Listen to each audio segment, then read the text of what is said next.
name is Father Tim, and I'm the priest in charge in northeast Gower in the church in Wales. I've been here now for 7 or 8 years. I cover the churches of St Ardouin, St Illtyd, of St David and St Gwynor, but I'm also part of the ministry area of Gower, as the administration of church is changing in this time.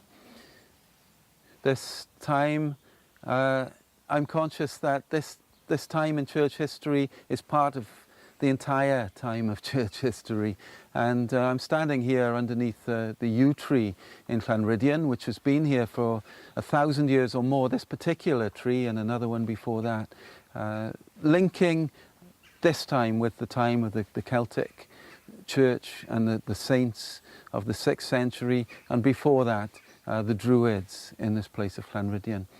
Now, I've been a priest for about 10 years, but before that I was a musician, I was a teacher, I travelled a lot. I left Gower. I was brought up in Gower. I left here when I was 17, having been not the best behaved school pupil and spending a lot of my time down the beach when I should have been in school. But at 17 I took off to Europe, and with a guitar on my back and just a few clothes, and I spent 3 years travelling around Europe.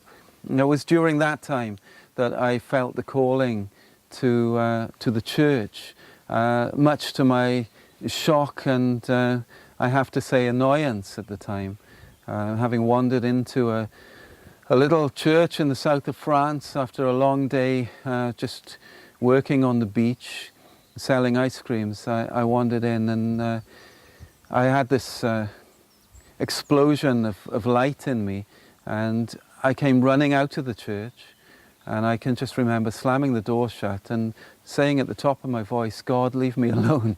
God, leave me alone, please. I can't do what you say."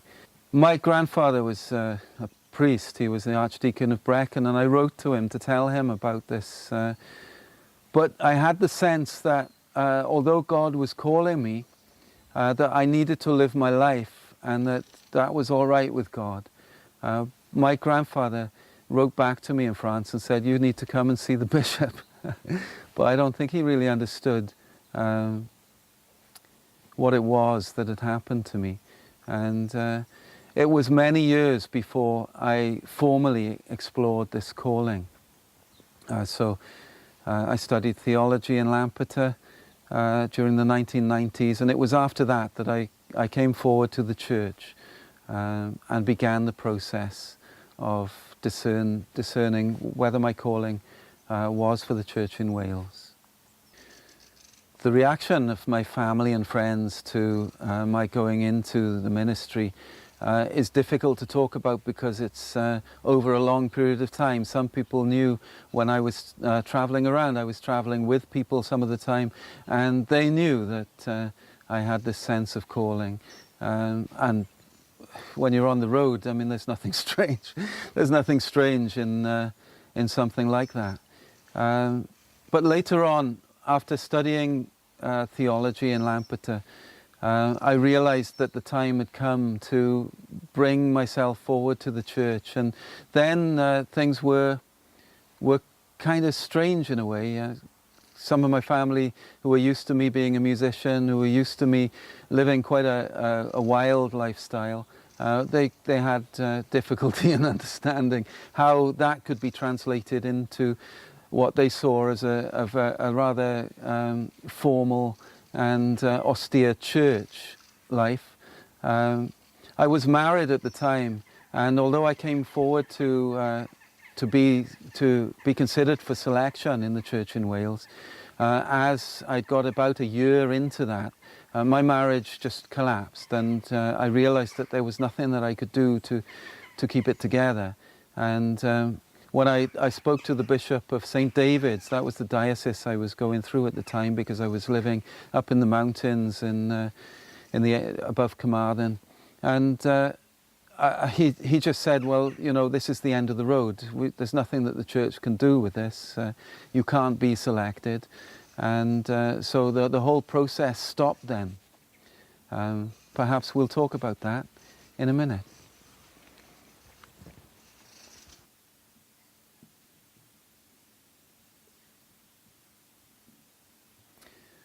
So the process of becoming a priest, well, for anybody, it's not straightforward. It's a time of discernment is necessary with the church as well as on your own. But for me, it was a long process because of this problem of the fact that I was divorced. The church at the time had no provision for me to be even tested for discernment. And so I was told, well, this is the end of the road. Now, for me, that seemed very strange, and I couldn't believe that was the case because I felt the calling from God, and for me, well, if God is calling me, then surely this is something that can't be stopped. But nevertheless, I had to accept that there was no way that we could explore it together, and so I worked with people with learning disabilities for 3 or 4 years. People with challenging behaviour. It was the time of Margaret Thatcher closing the mental hospitals, and people were coming out into the community, and so I found an incredibly powerfully rewarding life in that. But after about 4 years, I felt a need to travel again, and I went to Poland to live. And it was while I was in Poland that the Bishop of St. David's got in touch with me again, saying that women had been now allowed to become priests in the church in Wales, and at the same time they had changed the ruling on divorced people, that it was possible for them to seek this process of discernment once again.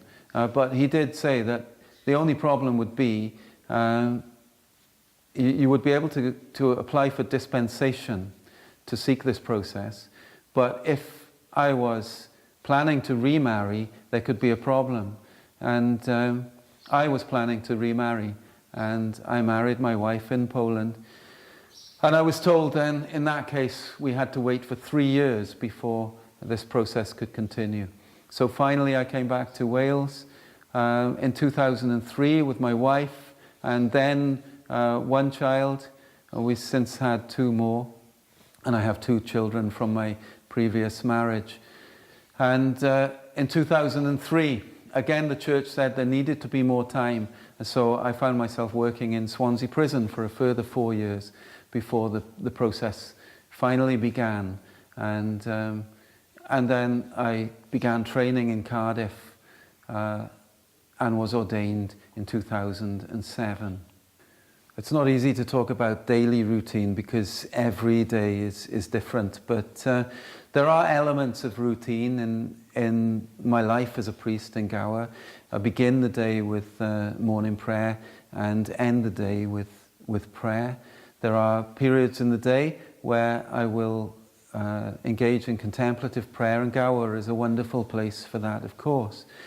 But as to what I do in the community, this depends on the day, really. I might have a number of meetings in the morning, I might have a funeral, sometimes 2, I might have wedding rehearsals or a wedding.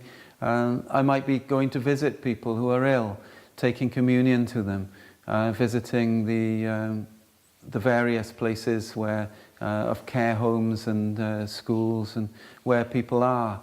I'm a member of the governors in Llanryddion School, and I'm also a trustee at St. Madoc's Christian Centre in Llanmaddox. So those involve meetings, of course. It's very difficult to talk about routine because life isn't routine. But what is important to me, and I think is something that maybe the church can be in the busy lives of people in this time, is a place to stop and just to find the moment to actually be, to actually to exist in the moment. And that's why I will find times, no matter how hectic the day is, I will find 5 minutes or 20 minutes if I'm lucky to just stop, look at the marsh, to stand under the yew tree, to just sit in a shed that my wife and I have put in the garden of the vicarage, a place to just be still and be silent. And I think really, if the church can make this space in people's lives, then that is the church doing what it is called to do, because it is in the stopping, in the presence of presence. If we are present, then we actually meet God, because God is always present. God is in the busyness of the day. But we can't know it unless we stop.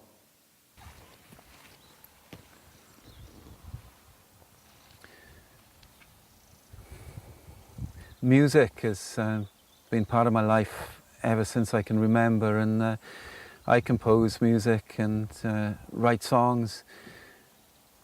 But my past has been very much in rock music. I played for a rock band in London during the 1980s and lived that kind of lifestyle. But for me, the music that really gets to my heart is Celtic music.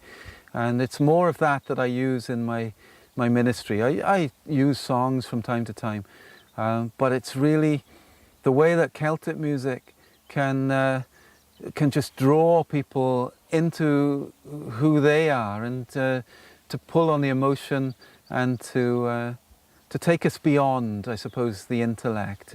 What I really love about playing the whistle or the flute or the boran or whatever it is, the didgeridoo, is that it's not intellectual really, and if you intellectualize it, you actually spoil it, and you come into trouble. You need to play from the heart, and that's what the music is all about. So I use it during services.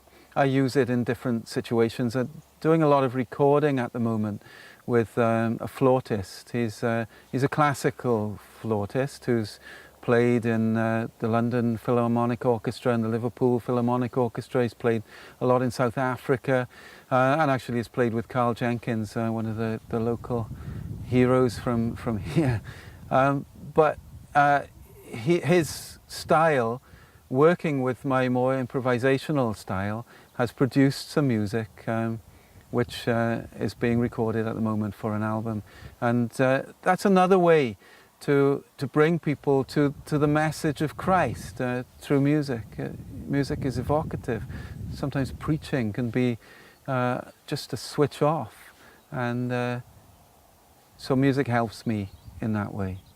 Oxjam was a festival where music was used to help raise awareness of Oxfam, and music can be used very much in charity. So I engage with festivals in various places, really to help to raise consciousness about people in need. It's very much in my heart is concern for the marginalised. And we can talk about the different kinds of people that are marginalised, but I think that the whole earth is being marginalised at the moment, and a place like Gower is somewhere where we can be reminded of the beauty of God's creation.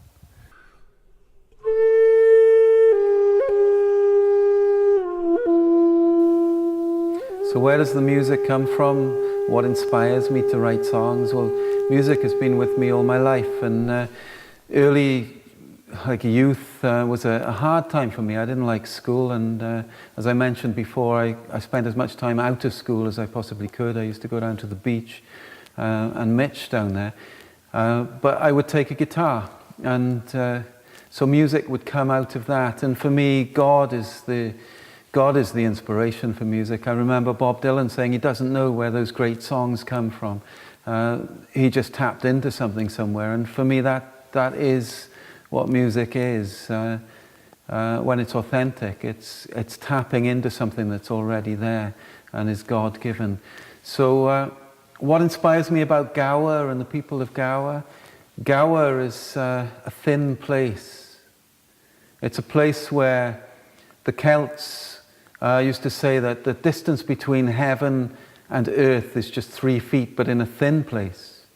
it's much closer than that. Well, in Gower it is much closer than that. And when I walk on the marsh, or I come here to St. David's Church, or to St. Rydian's, or to St. Gwynnor's, or across Gower, because now it's a ministry area, we take services in churches across Gower.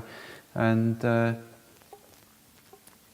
it's just got a spirituality about it that is so conducive to life, to actually sensing life. And I'm not just talking about material living, I'm talking about existence, because the Christian belief is that we are immortal. Christ raises us. In Christ we are alive. The kingdom of heaven is upon you. The kingdom of heaven is within you. The kingdom of heaven is surrounding you. It is breaking in. The kingdom of heaven is in the eyes of the other. There's a quietness about the people of Gower and the way that they go around doing what they do. Quite often there is planning and desire for the church to work with the community. Well, the people of Gower, they're already working in the community. They're already giving of themselves and their faith and their lives. The people of the church are living out their Christian lives. And they don't need to have any organization. They don't need to have any labels given to them. There is a quiet faithfulness and authenticity about the people here that inspires me. And so to minister to these people is it's just a natural thing, and it's a pleasure. I have a heart, as I mentioned, for the marginalized, and the world is being treated disrespectfully. It has been for a long, long time, because the way of Western societies, at least, is a way of materialism and of short-term gain. And the earth, the animals, the trees, the sea, the environment have been so badly abused. But Gower is a place where people can come still and be touched by God's creation. And I think if Gower has something to offer as church, as people, as place, it's to the souls of humankind. It's to answer the violence in the world with peace and respect for God's creation. There are many places in Gower that inspire me. Giant's Grave is one. The Pultey Valley is a very special place, and I used to live down on Pultey Beach when I was a child. But Arthurstone is a very special place, and a place that I will go for walks to very often. These places put us in touch with our inheritance of with the Celtic tradition, and with the church of the past, with the Druids, with the people of Gower. But Arthurstone is such a place evocative. There's a story of St. Illtyd, who apparently was one of King Arthur's knights. The story was written in the Middle Ages, so it might not be terribly reliable. But there's a story of him going down to the marsh to meet the body of a king brought on a raft. And he meets the body, and he takes the body into a cave and into the mountain. It's not mentioned as being Gower, and a lot of people think that it's in Llantwit Major or somewhere like that. But who knows? There are caves just behind Llanryddian Church, and if you follow those caves into the mountain, you will come underneath Arthurstone.